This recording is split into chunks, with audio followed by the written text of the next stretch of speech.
যদি একীভূত হয়, তার যে শান্ততা, তার যে শীতলতা, তাও যেন তুচ্ছ হয়ে যায়।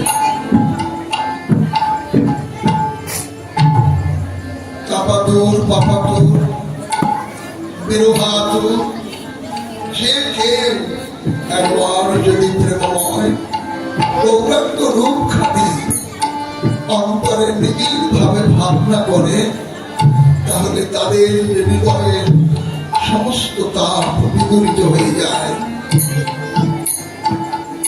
তাই গৌরাঙ্গ রূপের তুলনা মেলে না।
আমার গৌরাঙ্গ রূপের তুলনা নাই। তুলনা মিলিয়ে আস্বাদন ব্যর্থ নাগরিক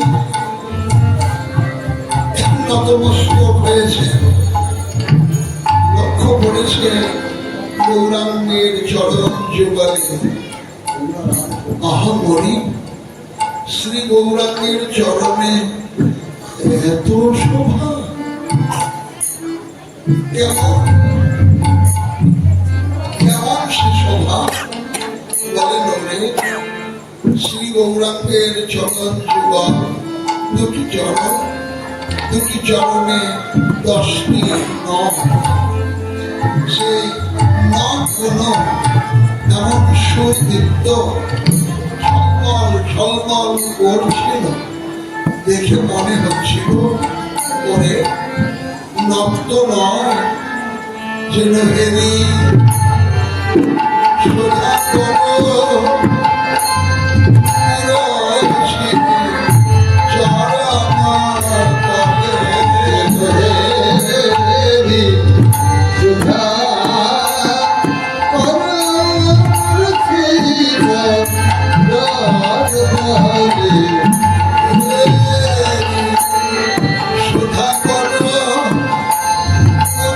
Sudah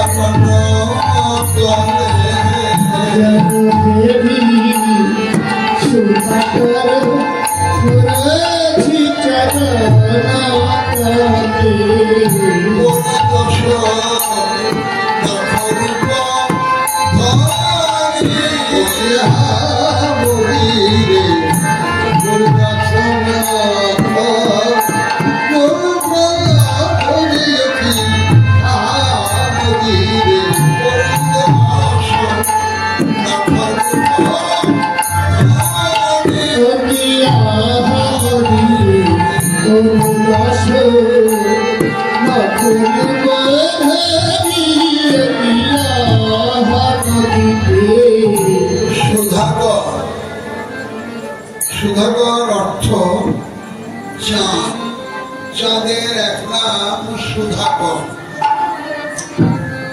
জ্যোতির্ময় চাঁদ, ওর একটা অহংকার ছিল, আমি চাঁদ, আমার মতো এমন রূপ জগতে আর কারো নেই।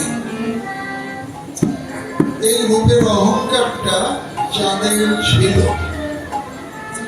ভগবান তো কারো অহংকার রাখেন না, তিনি হলেন দর্পণ দহা। তাই চাঁদ যেমন গৌর রূপে নয়ন দিয়েছে, গৌর রূপে নয়ন দিয়ে গৌর রূপের ছটায় ঝলকে চাঁদের জ্ঞান হারিয়ে গেছে, অজ্ঞান হয়ে গেছে, ধাঁধা লেগে গেছে, আত্মস্মৃতি বিলোপ হয়েছে। অজ্ঞান হলে সে আর কখনো দাঁড়াতে পারে?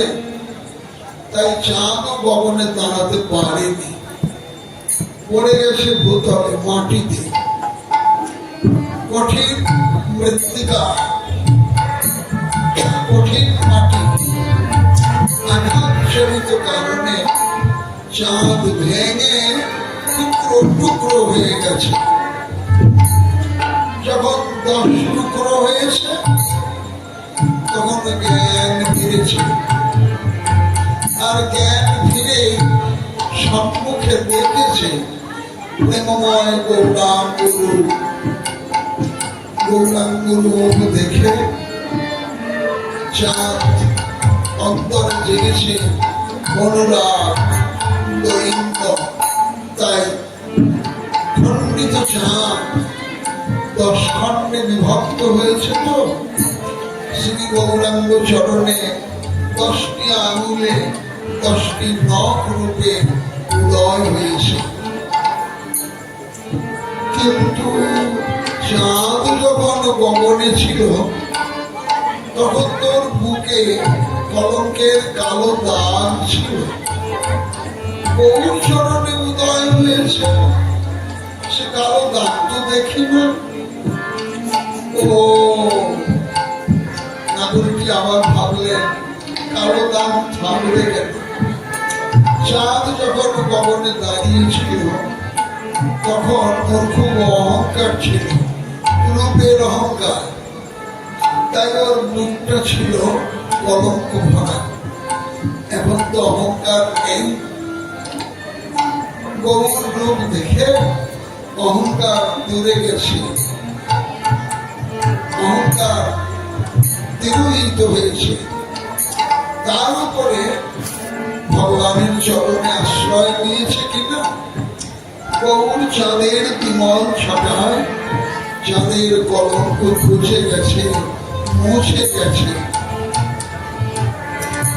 দর্শনগত তাৎপর্য হল জগতে যে যত ধনী, মানি, জ্ঞানী, গুণী, বিদ্বান, সাধু, মহৎ, ভক্ত, বৈষ্ণব যাই হোক না কেন, যদি কারো বুকে অহংকার থাকে তারই বক্ষই কলঙ্ক ভরা। ভক্তের যদি ওই অহংকার থেকে আমি বড় ভক্ত, অতি অবশ্যই তার বক্ষ কলঙ্ক ভরা। বৈষ্ণবের যদি এই অহংকার থাকে আমি বড় বৈষ্ণব, আমি সদাচারী ইত্যাদি, তার বুক কলঙ্ক ভরা। সেবকের নিজেই অহংকার থেকে আমার মতো সেবা প্রয়োজন করে, তার পক্ষ কলঙ্ক ভরা। এক কথায়, যার বুকে যে অহংকারী থাক, যার যত অহংকার তার যত কলঙ্ক, যার অহংকার যত কম তার কলঙ্ক তত কম। আর ওই সরল সাদা মানুষ, যার কোনো অহংকারের বালাই নাই, তার কলঙ্কেরও বালাই নাই।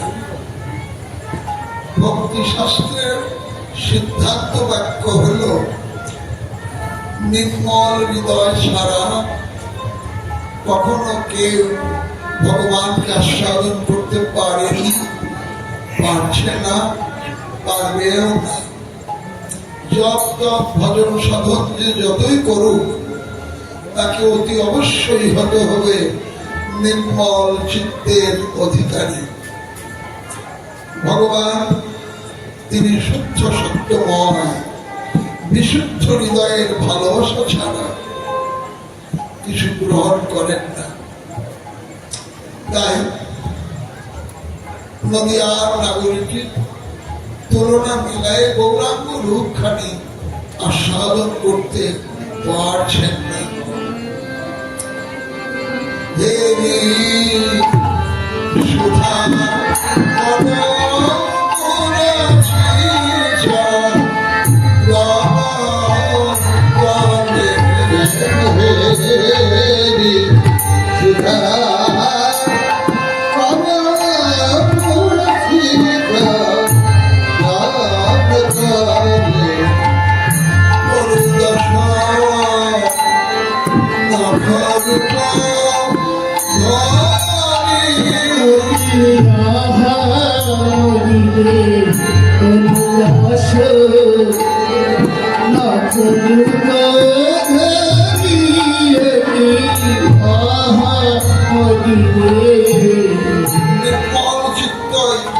ভগবানের নাম রূপ লীলা গুণ আস্বাদনের উপায়, এছাড়া আর কোনো উপায় নাই।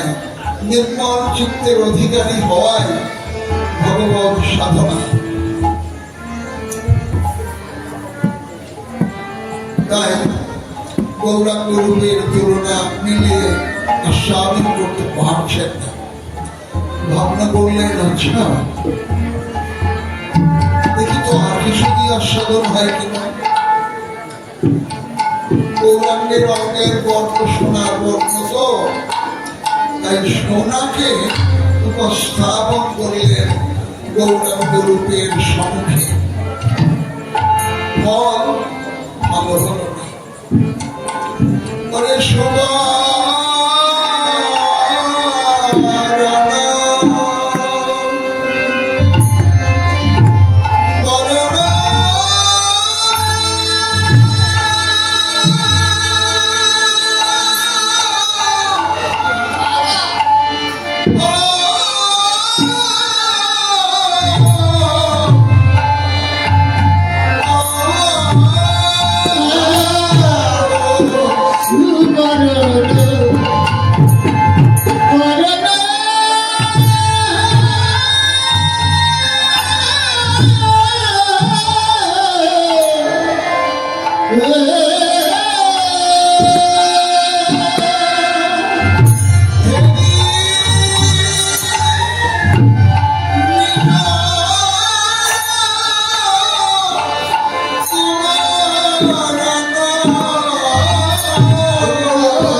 আবার গৌর বর্ণ দেখছে। গৌর বর্ণ দেখে নিজের বর্ণ অতি তুচ্ছ বলে মনে হচ্ছে। এত রূপ, সোনা অহংকার ছিল, আমি সোনা, আমার কত দাম, কত আদর, আমাকে দিয়ে কত অলঙ্কার আভরণ আদি প্রস্তুত করে অঙ্গের সৌন্দর্য ষষ্ঠ বাড়াতে মানুষ অঙ্গে ধারণ করে, কত মূল্য আমার। হায় হায়, এমন গৌর রূপ সৌভাগ্যক্রমে যদি কেউ একবার দেখে, সে তো আর আমাকে গ্রহণ করবে না। যদি কেউ গৌর রূপ নাই বা দেখলো, গৌর কথা, গৌর রূপের কথা শুনে শুনে যদি কারো অন্তরে গৌর প্রীতি জন্মে, গৌরের প্রতি ভালোবাসা জন্মে, আসক্তি জন্মে, যারা গৌর উপাসনা রত, তারাও তো আমাকে গ্রহণ করবে না। তাহলে জগতের সব মানুষ, সবাই যদি গৌরগত প্রাণ হয়, সবাই যদি গৌর উপাসনা করে, গৌর ভাবনা করে, তাহলে আমাকে তো আর কেউ গ্রহণ করবে না। একদিন আমার এত দাম, এত আদর, আর